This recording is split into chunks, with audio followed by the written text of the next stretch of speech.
BDPA Atlanta chapter president. Love working with an organization that looks to give back to the community. How I see it is BDPA focuses on three pillars. One being your K through 12 STEM programs, then your collegiate programs, and then of course your post-collegiate professional career, whether that's in corporate America, entrepreneurship, startup, or career change. And so with that, we like to say from the boardroom, I mean, from the classroom to the boardroom. So we want to ensure those within our community have a deep level of exposure to technology so they're not intimidated when they go out into the workforce. Our K through 12 STEM program is our staple program, I would say. We spend about 8 months training our students, mainly 6th through 12th grade, in full stack web development. And so in that, they're doing things with security, networking, database administration. They're really getting exposed to the things that I look to hire people for within my organization. I'm currently a 16 plus year employee of State Farm Insurance, all of my time being spent in the enterprise technology sector. Right now, I lead a team focused on the infrastructure around business intelligence and business analytics tools. My background is in software development, so there was a gap there for me, but was willing to take it on. And now I have an appreciation for a different sector of technology. Been a member of BDPA since 2014. Took over as president about 2 years ago, and really excited about the direction the organization is going and just our impact on the community. So with that, really excited about the program we have scheduled for you all today. Today, we have an individual that as soon as John, recommended it to me, I was really excited just to get to know more about Mr. Martin Davis. Martin Davis serves as the Southern Company CIO here in Atlanta and has 30 years leading complex technology organizations in highly regulated environments. He led the largest technology integration in the history of US financial services, excuse me, as part of Wells Fargo's merger with Wachovia. Martin held a wide range of IT leadership roles, including serving as Wells Fargo's head of enterprise information technology, executive vice president, and chief technology officer, and Wachovia's corporate chief information officer. I'd like to thank Martin for his time today and joining us for this BDPA Atlanta Fireside Chat. Welcome to BDPA, Martin. Thanks, Victor. I look forward to spending some time with you all this evening. Thanks for having me. Awesome. So today what we'll do is, a lot of us, we like to hear about the journey. We see the end product, but sometimes we don't know what it took to get there. So we're going to go through this kind of in an express way. Of course, we wouldn't be able to learn your entire life in an hour and a half worth of time, but we'll attempt to do it. So we'll start from younger age and work our way up. But just to get us kicked off, tell us a little bit more about your background, where you grew up, that type of information. Sure. So I grew up in Roanoke, Virginia, Southwest Virginia. Lower middle class family. I was the youngest of five. I actually have a brother who's 16 years older than I am, my oldest brother. And so there was a large gap between the oldest child in my family and the youngest. But I grew up very quickly because of the older siblings. I sort of saw everything that you can imagine under the sun in my household from the older siblings. Spent a lot of time playing basketball in the parks of Roanoke, Virginia, played high school ball. And so very humble beginnings. Went to William Fleming High School, where I did play basketball. Had big house games from Winston-Salem State University, try to come down and recruit me to play ball at Winston-Salem. However, I had my eyes on coming to what's now DeVry Institute to work on computers. And so didn't play basketball at Winston-Salem State, but did end up going there, receiving an academic scholarship and another scholarship from Reynolds Tobacco. So that's how I got to Winston-Salem. And then I did a co-op assignment with Wachovia Corporation and went from programmer to CIO. Awesome. So what was it about DeVry and working with computers that kind of made you want to go that direction from high school? Yeah, so here's the story. Back in the day, you had what was called homeroom. I don't even know if you have a homeroom now in high school, but you had a homeroom. And in the homeroom, there was this crate. And the crate must have been 6 feet by 4 feet. And it sat there for like 3 weeks and the teacher wouldn't open it. And so finally I said, I forget her name, Miss Dallas or something. I said, so what's in the crate? She said, I don't know, something from a company called IBM. So I uncrated this thing, had a big 4-inch ring binder, read the binder. It was a card punch machine, and taught the other kids in school how to use the card punch machine. From that point on, I wanted to be in computers. That's an amazing journey. There are many stories I hear in regards to schools having access to resources, but not having people, to really leverage those resources. And I think we even see it today. So it's awesome that you were able to take advantage of that and then kind of take it forward.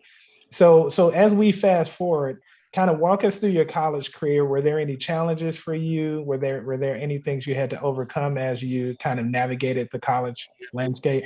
Yeah, the main thing for me in college was that number one, the reason I didn't go to the Bry Institute is that my sister, I have one sister out of the 5 kids, 5 of us, and she got married the same year I came out of high school. So she depleted my college funds. And so with the scholarship from R.J. Reynolds, scholarship from the university, I came to the university working full time. Didn't have a place on campus, so I stayed with one of the teachers' mother. This particular lady was in a wheelchair. And so my job was to wake up every morning, fix her breakfast, go to school, then come home in the evenings and serve her Meals on Wheels dinner. And then I could get about my rest of my day. So did that for about 3 years on campus, taking care of, her name was Miss Smoot in Winston-Salem, North Carolina. And so really working full time and taking care of her and going to school. Okay. So as you began to progress, walk us through kind of that early career. What was it like as you transitioned from college to the professional environment? Were there any struggles there? I wouldn't say necessarily struggles. At that particular point, I began to find myself, right? I knew that I was a good programmer, but I didn't like the tedious component of writing the code. So ultimately, I decided what I really am is a problem solver. And so I honed in on my problem solving skills. And ultimately, it went from, I think I programmed for maybe 5 years in a row, then got into project management. After project management, application management. After application management, became a group manager, a portfolio of different applications. We now call that a director. And then leading multiple directors in the organization. Spent some time on the infrastructure side of our company at Wachovia Corporation. Actually moved here to Atlanta in 95 and stayed here from 95 to 2001. And I met John Veray with Matrix. He and I did business way back in 1995 and spent time in this area until 2001. Then went back to Charlotte, North Carolina, I guess in 2001. But the early career was, just grinding and hustling. Were you able to leverage mentors? And if so, what was the advice that they gave to you early in your career? Now, I did actually have the advantage of both mentors and sponsors. And so my mentor, he was, I think I selected him versus him selected me, or it might have been mutual. But back at Winston-Salem State, I pledged Omega Psi Phi fraternity. Coming onto the floor of Wachovia Corporation in the cubicles, I saw the fraternity shield in his cubicle, went over and spent some time with him. He was a senior programmer. I was a young, freshman or fresh programmer coming out of college, and I selected him as my mentor. So he would help me with all the challenging components. So a mentor is that individual can help you do your current job, but I also had the benefit of a number of sponsors. And sponsors are the ones that help you get your career forward and your promotions and your next role. So I had the benefit of having both of those. That's awesome. So can you explain for the group, like what's the difference in a mentor versus a sponsor? Yeah, I sort of mentioned that. So the mentor helps you do your current job, helps you do your current job well. Make sure that you don't fall into the pitfalls of your current role. Helps you understand more sophisticated or more complex components of your current job, some of the things you might face, some of the challenges, issues, and how to sidestep those issues and challenges, or how to deal with them. But that sponsor, however, is that individual who drops your name in the room when you're not in the room. who helps you get that next promotion, who sees you doing something good and says, hey, this particular individual has some potential, and therefore I think we should give them a next shot at this next particular role. So that's the main thing about a sponsor. And sponsors, sometimes you have hidden sponsors. They're out there doing things on your behalf and you don't even know it. And sometimes you have very formal sponsors. And I had the benefit of having them. So what did you say professionally, what was your greatest accomplishment to this day? I think if the accomplishment is professional that you want to hear about, I would say developing people. I have developed and put a number of individuals in the CIO seat. And I'll give you an example.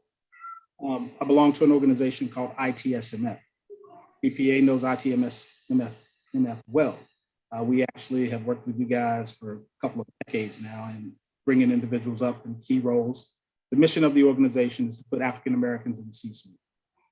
So I joined that organization when it was 8 people.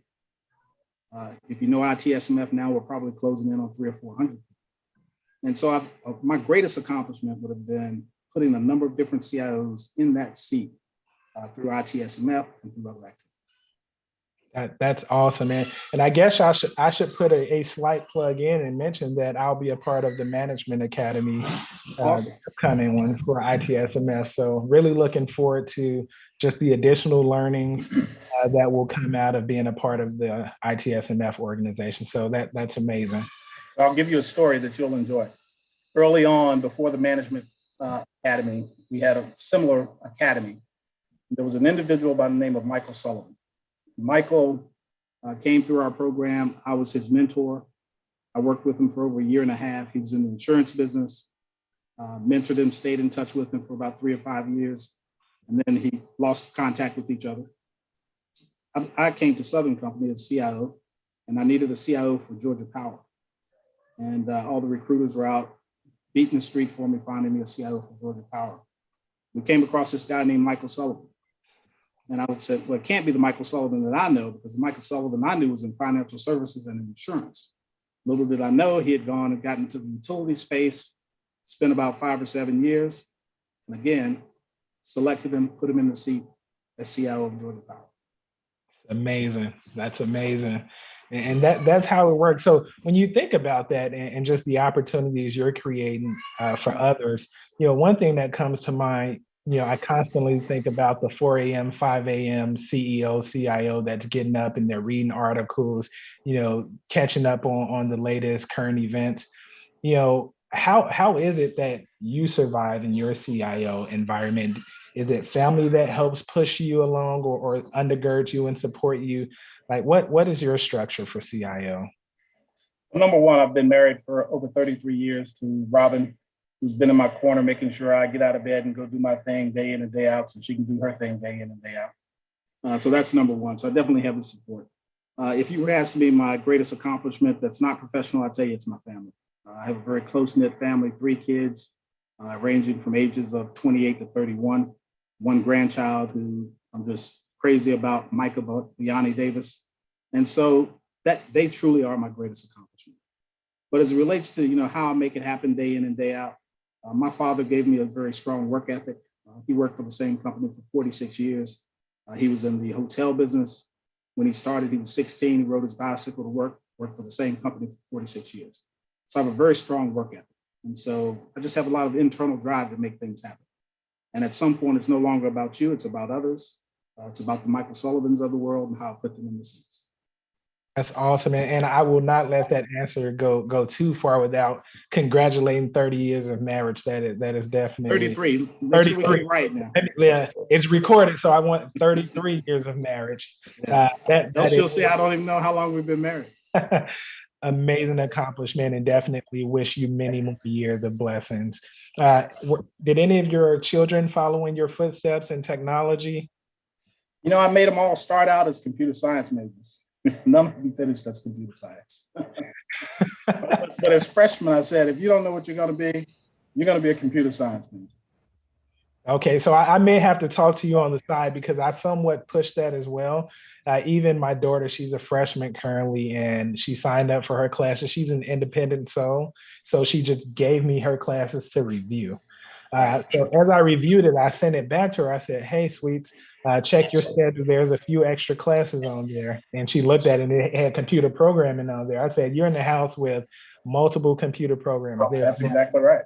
You're going to school. You're not programming." And she's like, "Daddy," but I'm like, "You know me. Go ahead, do it." But So they all ended up doing their own thing, so they're doing well. So I can't complain. that's awesome. That's awesome. So when you're thinking about uh, Southern Company, like what surprises you most about your job?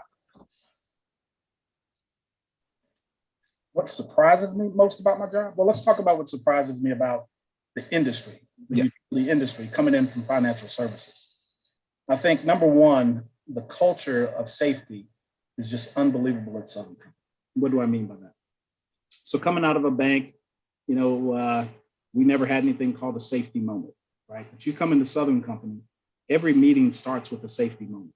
We're just reminding each other how to be safe during our jobs and day in and day out. And so the culture of safety is just unbelievable.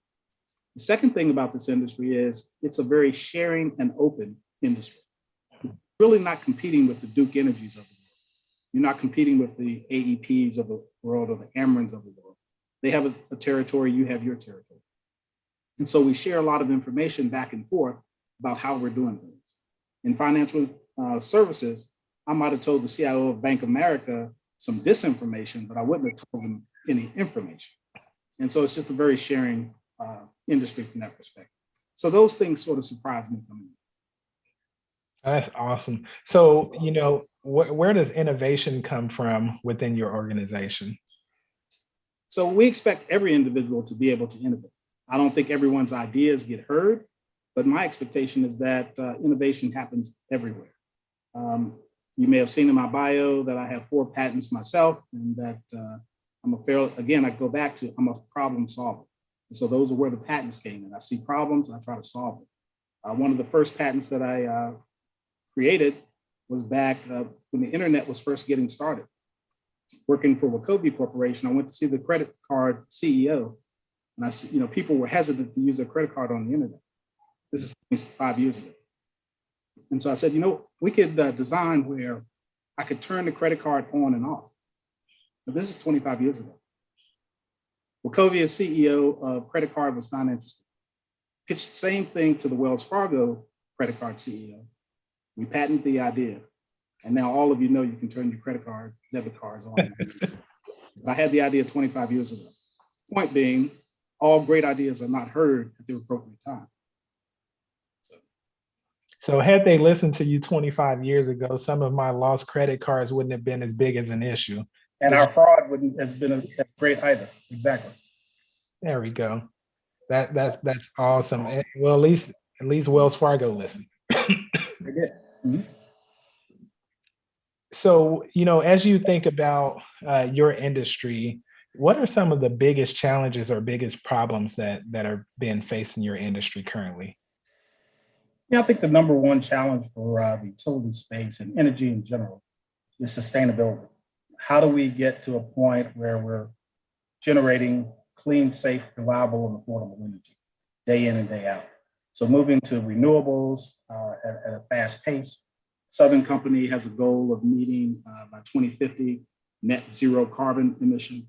And so that's very challenging for the entire industry. And we think not only is that the industry here in the US, but that's the global industry of energy, trying to ensure that we reduce greenhouse gases. So I think that's the greatest challenge. Secondly, I think it's just the transformation, the speed of technology and the adoption of technology that this industry has to undergo. There's just a lot of opportunity in front of this particular industry. So Martin, you've had over a 30+ year career in IT and played many different roles. What advice could you tell your younger self based on the things you understand now? I probably would have told my younger self to pursue the entrepreneurial dreams that I had early on. So I'll give you a couple stories. When Microsoft Access first came out, and some of you don't even know what Microsoft Access is, but this was a way to develop code, right, on a distributed platform, either on a laptop or desktop or even the server. And when that software first came out, I said, you know what, I'm going to go create software for some industry. And I did some analysis. And I said, what industry does not have technology? Again, guys, I've been in tech 35 years. I was probably 4 years in as a programmer. So over 31 years ago. One industry doesn't have technology. I said, you know what?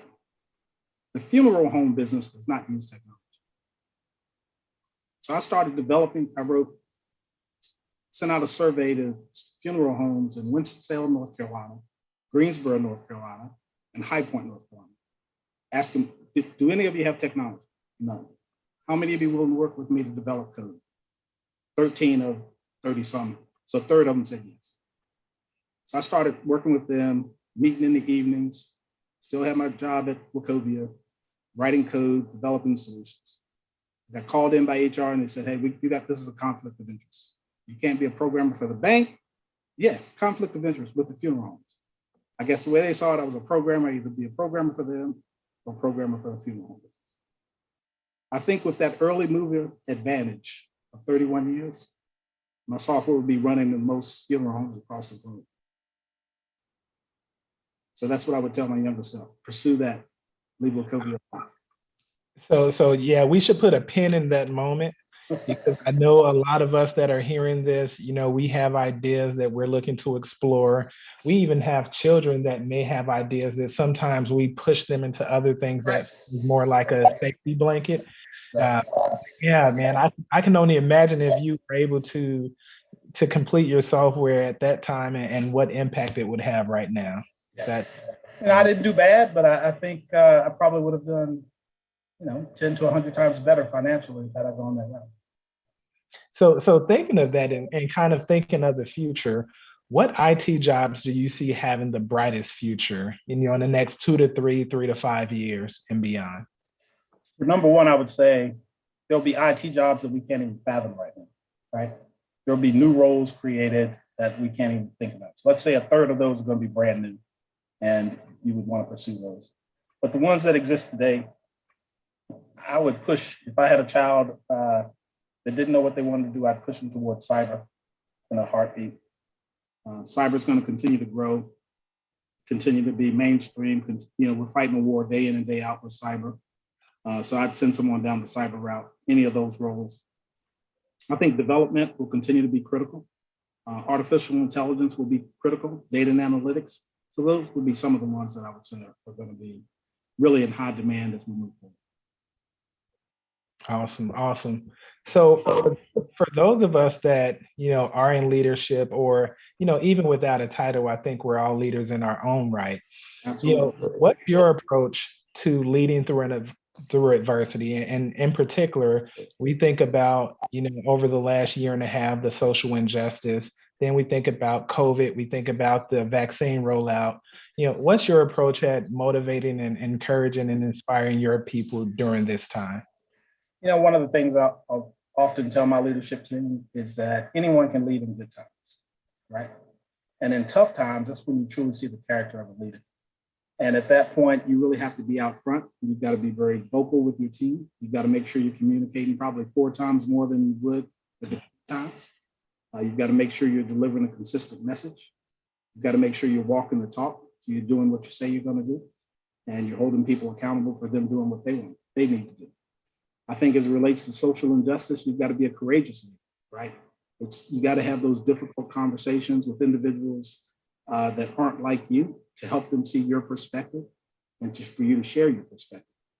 One of my greatest quotes that I like to use and leverage is from an author. I can't remember her name, but her quote was, "All thinking is flawed and incomplete. All thinking is flawed and incomplete." And what she meant by that was everyone has a unique lens, a unique filter on their thoughts. And so you need others to see your blind spots thinking.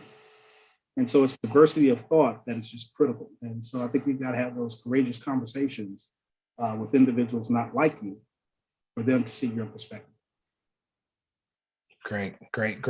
So with recent announcements from large tech organizations such as Google in regards to degree requirements, what are your thoughts on degree requirements working in technology? Do you need it? Do you not need it? What are your thoughts? I think it depends on what you aspire to do. I think if you're just trying to get your foot in the door, these micro degrees are great. Pick up a skill set, right? Learn the code, learn to do something in the field, right? Learn to read cyber logs. Pick up a skill that can get your foot in the door. Once your foot is in the door, you can take on more education, more formal training in the particular space you're in. But I think it's all about skill set now. And those are soft skills and technical skills. But I don't believe you need X degree. I actually see degrees as a way of filtering people out. I think that's how they've been used for years and years and years. And I think people of color, we've been impacted by the degree situation, especially when you have individuals paying to get in school. We never had that ability. Definitely, definitely. And when you think about, the current state of many organizations, they're maturing their technology stack. And with that, there's a lot of upskilling and or reskilling.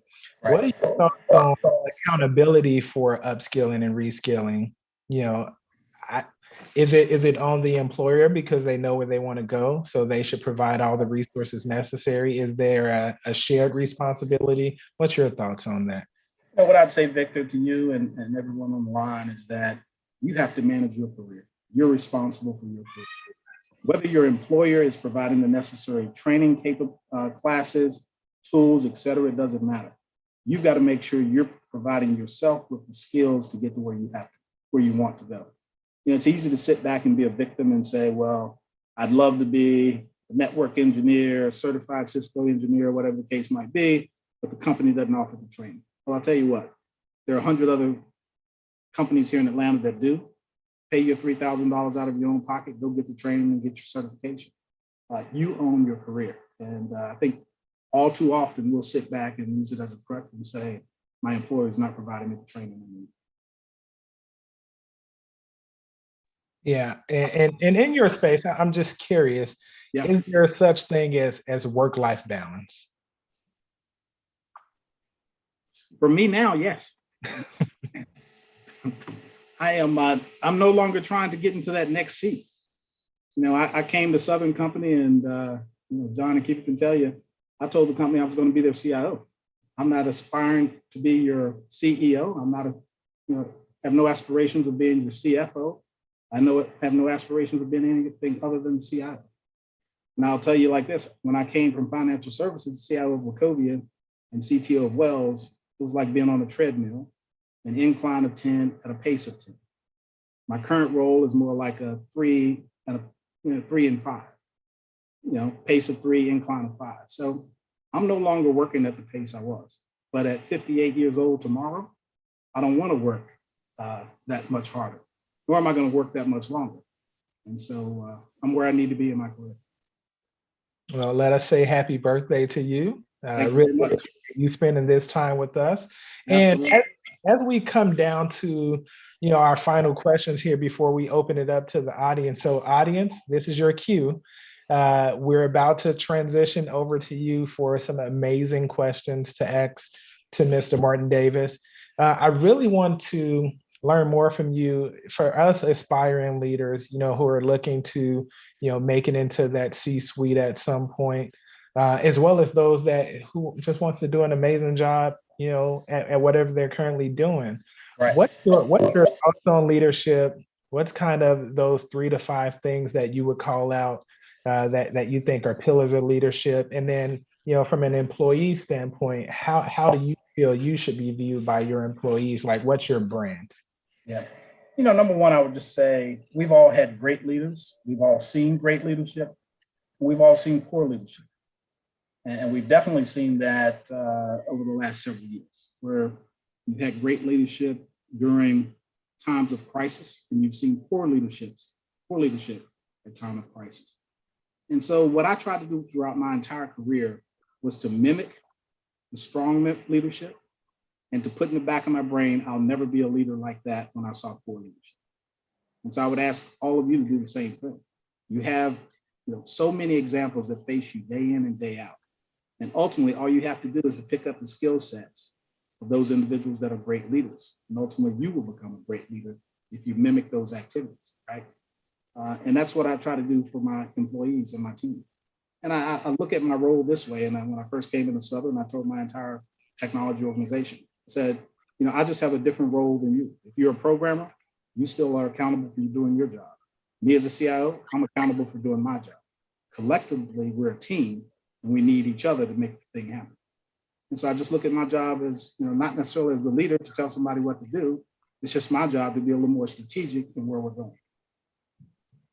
That's awesome. That's awesome. And I hope, if everyone did not have their notebook available to capture those thoughts, definitely view the recording on YouTube or via our AtlantaBDPA.org website. Because again, these are things that you're not just going to get anywhere. Sometimes it just takes hearing it to be able to execute on it. So with that, Martin, we really appreciate the opportunity for me to ask you some questions. Absolutely. So now let's open it up because I'm sure there are many online right now that just have a lot of questions that they want to get off their chest. So let's open up the lines to everyone, and please unmute and jump right on in if you have a question. How you doing, Martin? Doing well. This is Ken. Doing great. I know you indicated that you only just aspire to be the CIO right now. Yep. But let's say if you're looking to retire, is there anything else that you are, envisioning you might want to do? You said that earlier, you wanted to maybe do some entrepreneurial things. Is there anything that you might want to do after the life at CIO? Yeah, I still have a phone full of ideas. Some of them I think are great.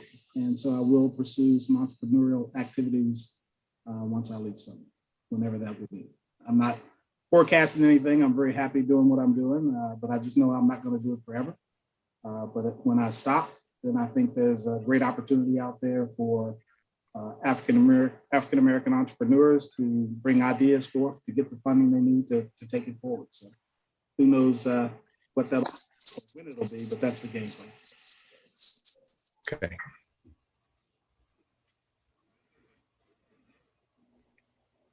Who has the next question?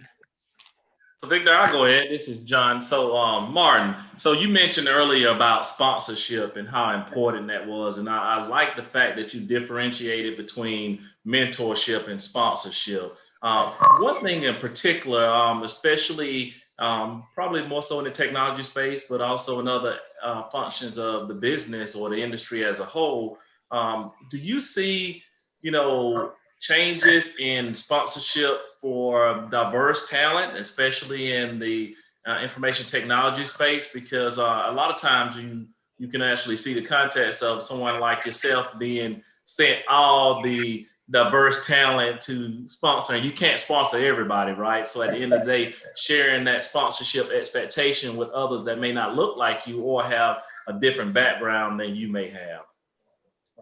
That's a great question. As I talked about putting people in key seats and key roles, my expectation of all my leaders is that they're going to mentor and sponsor individuals. And so I mentioned Michael Sullivan earlier. Michael's mentoring a number of people. He's sponsoring a number of people. So people, my expectation is that of my white colleagues, as well as my people of color, my female colleagues on my team as well. So my expectation is high that you're giving back. I often talk about leading yourself, leading your team, and leading the community, right? However you want to define community. But my expectation of all my leaders is that they're doing all three. They're leading themselves, they're leading their team, and they're leading the community. And so by leading the community, you can be on a board, you can be on a nonprofit, you can be mentoring individuals, but you're leading. That's the expectation. Thank you, Martin. And definitely important to make sure it's a shared opportunity to make sure we got the right talent in the right places with the right stretch opportunities. That's exactly right. No doubt. Thanks, John. Great question. Hi, this is Zana Thompson. Zana? Can you hear me? I can. Hi, Martin. I had a question.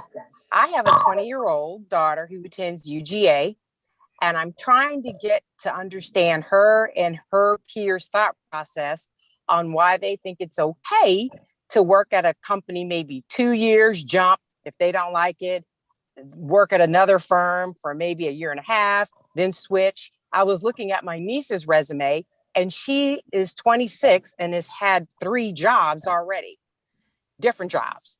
And so I'm trying to understand their thought process, and what advice do you have that I could probably share with them to get them to understand how it is important to have some roots established, have some type of loyalty to a company or to yourself. I understand that, but I understood when you were saying about how you felt it was important and how your dad instilled that in you. So I just wanted to know if you have any words of wisdom that I could pass on to my child. You know, Zaina, I don't know that that's not the right model for today. I think me sitting with Wachovia, from computer programmer to CIO, was the right model for me at the right corporate time. I'm not sure that would play very well going forward today, right? When I grew up, it was about, coming through corporate America, it was about, okay, if you didn't have 3 to 5 years with any given company, then you were looked at as a job hopper, and you probably had some underlying issue or whatever the case might be. I think today, these generations, the earlier generations now, the younger generations, they're being looked at as this one. They want a particular skill set. They're trying to add to their backpack of tools and solutions. And if they're not getting that at company A, they'll move on to company B, and they'll get some new skills at company B. So I don't believe my model is the appropriate model for me. And so I would just encourage them to make sure they have a game plan of where they ultimately want to go, and then make sure they're putting the right tools in the backpack. Does that help? Okay, thank you. Thank you.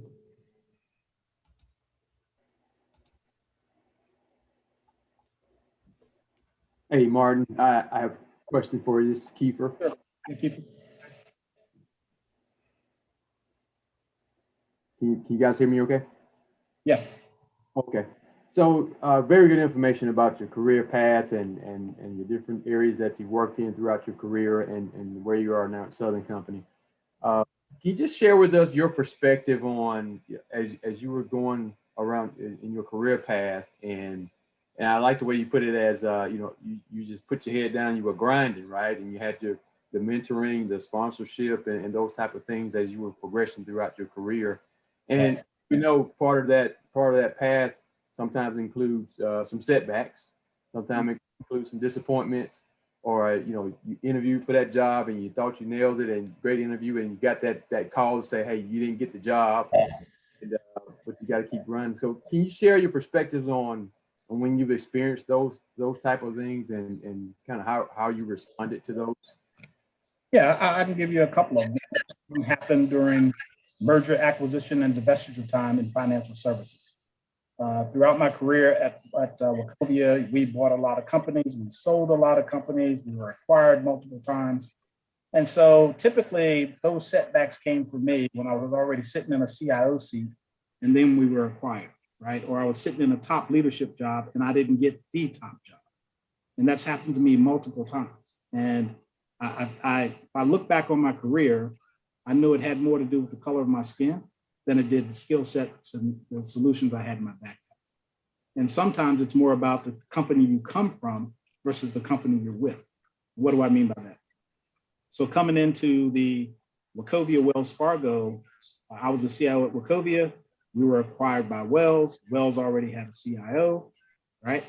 And so surely that CIO on the Wells side, since they acquired us, is going to be the new CIO going forward. I get it, I understand it. But when that CIO stepped back down, now we have an opportunity for me to be the CIO or someone else that was a Wells Fargo employee prior to. I was a Wachovia employee. At that point in time, they gave it to an individual who did not have any technology experience, had business experience, with no technology experience. But they didn't look like me either. And that's when I decided to exit. That's when I took my chips and left. And so sometimes you have to make sure you feel, if you know what's right for you, you pursue what's right for you. Very good. Thank you.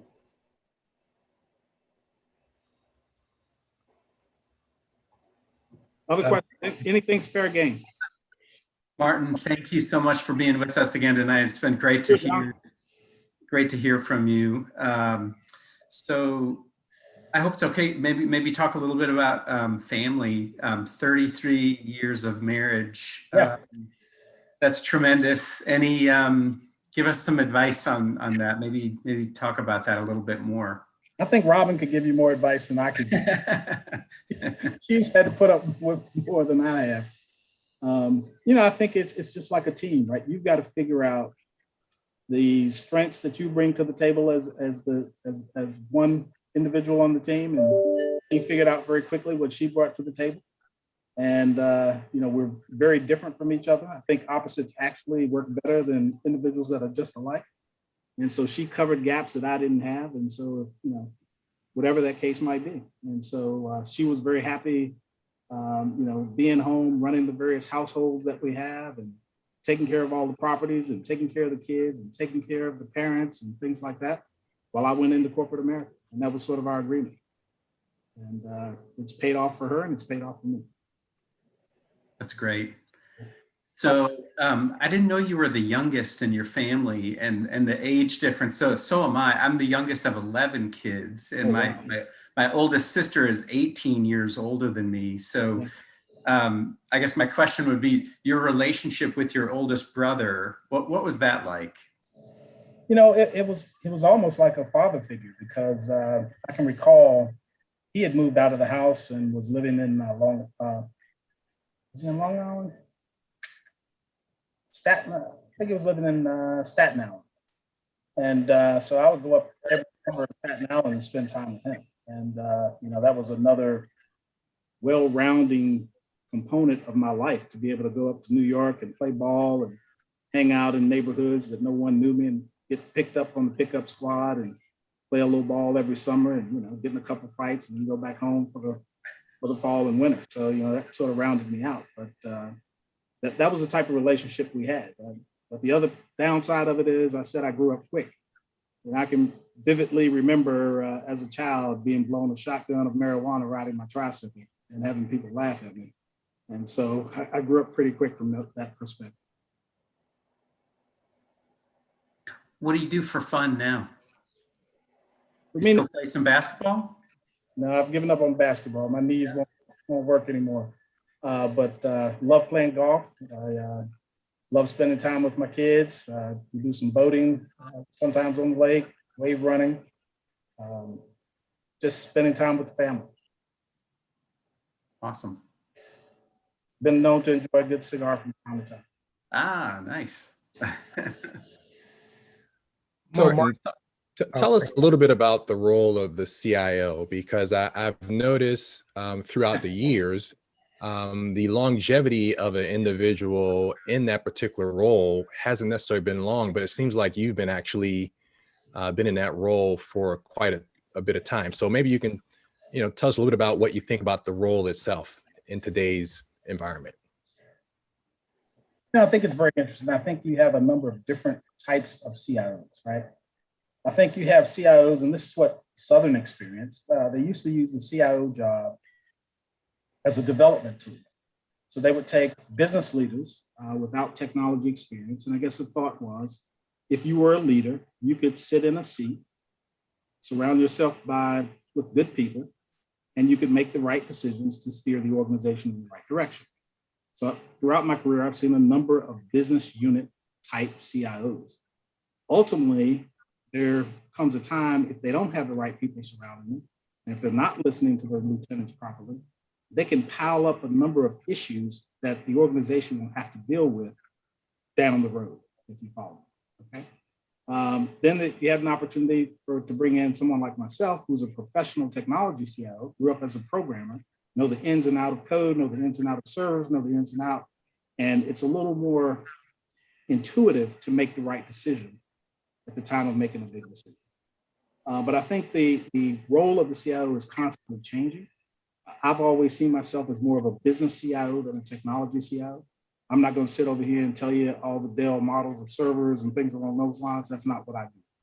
I told you when I early on in my career, I figured out I was a problem solver, right? I solved financial problems. I solved business problems. I solved people problems. So that's sort of the role. I solve process problems.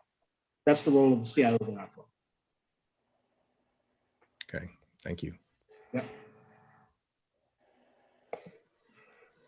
So Martin, you talked earlier about the subtopic, really a brand. I mean, I got that from the hard worker mentality and how you were raised and so on. So when you think about brand, how do you translate that in today's environment? Kind of to Zana's question, Zana's question is about literally, moving from different sectors or, the newer generation, transitioning more. So how do you carry a brand in today's environment if you're moving from one company to another company or one function to another function? What are your thoughts along the line of brand transitions? Yeah, I think that's the downside of jumping every 1 or 2 to 3 years. You barely have an opportunity to create a brand. You barely have an opportunity to make that impression. You barely have an opportunity to get the exposure you need inside of a company before you're leaving to go start over again, right? And so I think one of the things that I was able to do is to create that brand of problem solver. I had exposure to executives. They saw me pull many systems out of the ditch at the wee hours of the morning. They saw me save the company millions by fixing code and things along those lines. So you get the brand of problem solver, right? You just apply that skill set to multiple issues. I think it's very challenging when you stand with the company 1 or 2 years. I think you're starting back over every time. And so ultimately, at some point, back to, I think it was Zana's question. Zana said, when are you going to create the brand? Maybe it's once you get the backpack, 1/3 full, then you spend 5 or 10 years with somebody now that you got all the skill sets, right? But at some point, you've got to create that brand. That's a great question. But once you have it, it's transferable. And at that point, the industry, right? The industry ultimately knows your brand. And it's no longer about Wachovia knowing your brand, because now Wells knows your brand. Now Southern Company knows your brand. Coca-Cola knows my brand. Home Depot knows my brand. And so no longer is it about the company you work for. And then that's a good point. And that really made me think more about as companies like Southern Company, as others start to recruit talent from other areas, is something that's relatively new, right? If you think about it, for a lot of companies, so just because of the dynamics that normally happen when people grow up in the house. So being able to tap into talent like yourself and other folks that have an established brand in a similar sector, but maybe just a different industry, so to speak, and seeing that translated into something that could take a Southern Company or Georgia Power, or any company to the next level or the next phase of their sustainability. Right, and it's a challenge, and it's a risk because these corporations, and not just Southern, they can do organ reject pretty quickly. If you walk in and you're not like them, you don't share that same culture, the culture can turn on you and reject you very, very quickly. And I saw an executive come in at the same time that I came in, and the company rejected the person. And so, I mean, organ reject is real. Good points. Thanks. Oh, I'm sorry. Hi, Mark. How are you? Good. Sorry, Martin. So out of all the things you do in this role, what gets your heart beating the fastest? That's a great question. Again, developing people. I think it's putting somebody on the right track, putting them on the right track for their career, mentoring individuals, sponsoring individuals, giving back. I think that gets my heart going. But if you're truly asking me about a particular role and function inside of tech, I would say cyber gets my heart going. Coming out of financial services where we were fighting the bad guys day in and day out. We're doing the same thing here at Southern. That gets my heart going. That's energizing. It's a fight or fight. Yeah. Have you been in a lot of fights? Are you a natural fighter? No, I'm not a natural fighter. I'm a problem solver. Awesome. Thanks. Hey, Martin, I have a personal question I wanted to ask. Yes, Dana. What is your thought on HBCU versus PWI? Since you went to an HBCU, I have some thoughts on that particular topic. So I would say it has to do with the individual, right? And what does the individual need coming into a college setting. I will tell you personally, coming out of a lower middle class home in a small southern town in Virginia, Southwest Virginia, I needed personal touch. I needed nurturing. I needed guidance. I needed direction. Now, if you need those things, and you can go to a large PWI, then so be it. But that's not what I needed. And if you think about a lot of the leaders here in Atlanta today, operating in the White House and everything else, they got the nurturing they required in order to take those next steps. And so I would just, to each its own, but you have to know your child, know yourself if you're making a decision for yourself, and determine where you need to go. But I would put up a HBCU, a good HBCU against any PWI at any time. I've had individuals come out of Harvard that worked for me, individuals that come out of Yale that worked for me, and I didn't have any problem leading at all. They didn't have any problem with it. Okay, thank you. Yeah. Something that I was kind of thinking about this week. So I was kind of watching video online, and this individual was sharing, I guess, a tip for how to, I guess, complete this task. And it still seemed pretty complicated after they shared that tip.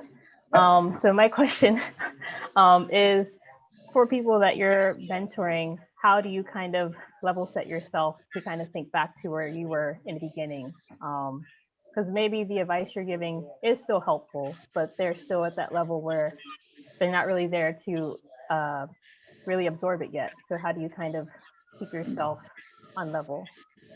That's a great question, because I think oftentimes there's a communication gap.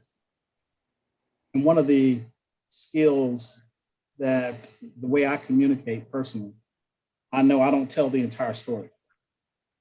I assume that you're where I am when I tell the story. And so therefore we might not be in sync as we go down the story itself. And I might not give you enough information to tell the story. And I think that's what we have when we're dealing with generational issues. And what do I mean by that? So I see a lot of my peers come out and write books, and they're dumping the way they did it into a book, right? And the younger generation looked at it and go, you stayed at one company for 35 years. That's irrelevant to me. I'm jumping every one or two. And so it's almost like we need a translator, right, between the storyteller to translate it in today's times. You follow me? And so, what I would tell you is that three things hold true. If you guys know Harvey Coleman, that was here in Atlanta, that wrote the book, The Corporate Game Revealed, right? And he talks about performance, image, and exposure. That is time-tested and true. You need performance of your job. You need to look the image and have the reputation, and you need exposure. So whether that was true for me, that's going to be true for you 40 years, right? It's going to be true for somebody else 40 years from now. So there's certain components of the journey that are true. And there's certain components that have now changed, like sitting in the same seat, sitting in the same company for 30 years to get from the bottom to the top. I no longer think that's relevant. Hope that helps. So Martin, did you, after leaving Wachovia and some of your other journeys, did you have an eye on Southern Company, Georgia Power at some point? I did not. In fact, I was here visiting one of my sons, and got a call from a head. This goes back to your reputation and your brand and others knowing it, right? Southern was looking for a particular type of CIO. In the past, they had always used in-house CIOs. They had tried a couple of external CIOs, and it didn't really work out too well. And so I was here visiting my son, and a friend of mine through ITSMF called me and said, Martin, you should go talk to Southern Company. I said, what the hell is a Southern Company? I mean, I had no idea who Southern Company was. Obviously I knew who Georgia Power was, but I didn't know who Southern Company was. And so had a dialogue, and that's how I landed at Southern. But I wasn't looking for Southern.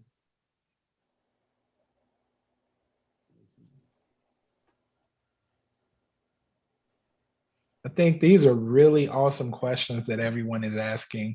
And again, just a lot of information that we can take back with us and leverage in whatever way possible. Definitely, if you're leading teams, some of the things Martin is sharing can be applicable today. Like you can take it with you and begin to execute on those things now. I am curious when you were talking about the activities that you enjoy doing. Is that pre-COVID, post-COVID?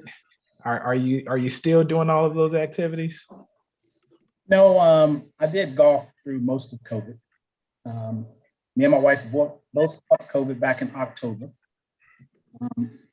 Fortunately, we had very mild symptoms and got through it. We were blessed to get through it, both of us, pretty easily. But I also sit on the board of Piedmont Healthcare. And so at this point, both of us have been vaccinated. And so we both went through, got the vaccine, had very little side effects. We had a sore arm and a little fatigue on the first shot, absolutely no side effects on the second shot. And so that was back in January. So right now, I'm pretty much back in full swing on the things that I enjoy doing, whether that's golfing or whatever. So what are your thoughts on the vaccine? I know, so I caught COVID late January and I had a somewhat severe case. I was out for about 2.5 weeks. And I know personally, prior to catching COVID, I was one that was very hesitant about getting the vaccine, just, speed of execution on certain things. I was like, I don't trust it. But after I received COVID, my wife tested positive. She had a mild case similar to you. I just thought to myself, if a shot in the arm could help protect me from experiencing this again, as well as those around me that may experience similar or more severe symptoms, then I'm willing to do that. What's your message points around the vaccine and some of the hesitancy, especially in our community when it comes to getting the vaccination? Yeah, very similar to you. I received 2 or 3 vaccines, as a child that I had no say so. I had zero knowledge. I had no ability to read, learn about what it was protecting me from, or anything like that. Here, as a grown man, I had an opportunity to consume information, to understand at some level the science behind what was taking place, the efficacy of the vaccine, how it would help me and how it would prevent me from spreading COVID to someone else. With someone with a 93-year-old mom like me that I haven't hugged in 12 months now, it's very critical that I get it and that she gets it so I can spend some time with her. And so that's sort of the driver for me. Definitely. And we all can see it appears that you're in the workplace. So what's your thoughts on that, return to work for those of us that have been work from home and the model that, companies should possibly take on as we go forward? The reason I'm in the workplace today, I come in maybe once every 10 days or maybe not even that often. But I have some unique technology on my desk that I can lever to do certain things. And I did a program with another company with several hundred individuals in the audience and spoke to them earlier today. So I wanted to use the technology in my office to do that. I didn't want everybody to see my cigar lounge in my home, which is my current office. And so I decided to come here in the office today. That's awesome. And what are your thoughts on, this virtual model that companies have adopted, due to COVID? I believe the commercial real estate market's going to have a problem. I think a lot of corporations are going to give up a lot of commercial real estate. We figure out what to do with some of these downtown buildings. But ultimately, I am a proponent of working virtual. I see the joy on my employees' face from not having to deal with that commute. I see the productivity gains. I see the fact that we're still executing our projects flawlessly and getting the work done. And so I'm a huge proponent of working virtual. I personally enjoy it myself. Now, as a leader, I'm going to come into the office, several times a week, and I'm sure I'll be back on the airplane and living in the sky at some point. But hopefully even that will be reduced significantly going forward. Yeah, and it's an interesting situation. The company I work for just completed the third of 3 new buildings that takes up a significant amount of real estate. Very close to my home. I see them all. And now, when we're in this model and similar to your point, I appreciate not having to travel an hour, 15, hour, 30 minutes each way. And, I get that time back, not only to spend with my family, but the company benefits from that as well. Absolutely. I'm curious to see what the future holds, but I've enjoyed the year of work from home, I would say I that. think it'll be a hybrid model. I think from a Southern company perspective, we'll come back in the office probably sometime in the summer, and it'll be interesting to see how many employees we truly bring back full-time versus part-time. Awesome. Well, I will open it up for a few final questions before we close out. So are there any more hot questions on the line? This is Harvey. I have for Harvey Dixon. I have a couple of questions for you, Martin. I'm glad that you was able to spend time with us today. So career-wise, what is probably the biggest mistake you have made? And you had mentioned the boards, and I had missed a little bit of the session. So can you elaborate on the boards that you are a member of? Sure.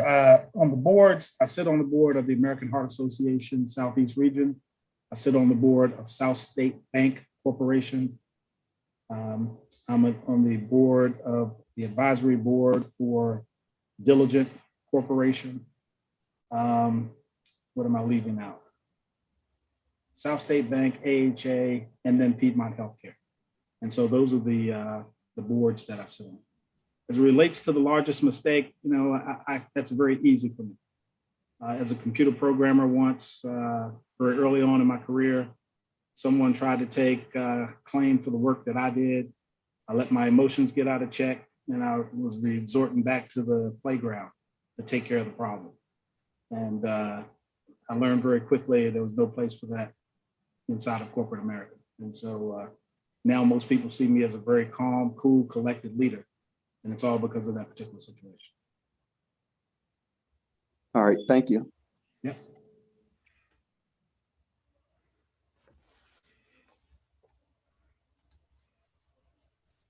Any additional questions? No particular question, but Martin, you said you play golf, and you may know this or not. John Cornelius is a really good golf player. So definitely, if you haven't played golf with him, you can definitely sync up with him for sure. I think we've been on the same course. John, have we played together? Yeah, we haven't played together regularly, but we've been on the same course at the same time. Course at the same time, but we've not actually played the same course. So I look forward to it. Yeah. All right. That's awesome. Well, as they say in church, this is my final close. All right. So with that, prior to us closing out the event and making just a few final announcements, I'll turn it over to Shanika. Thank you, Victor. I'm going to share my screen really quick. And again, thank you, Mr. Davis, for spending the evening with us. On behalf of BDPA, we wanted to offer this certificate of appreciation. So thanks for your wisdom this evening. Oh, go ahead. I was just saying, my pleasure. It was good being with you. Thank you. And for those that are joining us, especially those joining us for the first time this evening, I'm dropping our social media links. So feel free to reach us on any of our social media. Our next session or our next meeting should be, I think, the first Wednesday of April, right, Victor? Yeah. So we'll have 2 sessions in the month of April. The first Wednesday of April, we are actually going to spotlight one of our BDPA members that created a healthcare application that they want to showcase the beta version with our organization and get feedback. So we'll showcase that on the first Wednesday of April, and on our regular meeting schedule, the 3rd Wednesday of April, we'll be doing some resume workshops and resume reviews. So look out for that information coming soon. So with that, really appreciate everyone joining us today. We received a wealth of information from Mr. Martin Davis. hopefully everyone has found at least one thing they're able to take away from today. If you're not connected with some of the folks online and you heard something, or maybe there was even a question that you feel like, hey, I would like to have dialogue with that individual in regards to that question, feel free to connect with each other on LinkedIn. Shanika and I, we will send out some information in regards to the recording, just in case you need to go back and highlight some things that maybe you couldn't capture. But once again, thank you for joining us. Thank you for giving us a portion of your evening, and have a great rest of the day. Thanks, Victor. Thanks, Martin. Ready. Thank you, guys. Thank you. Thanks, John. Have a great night. Bye-bye.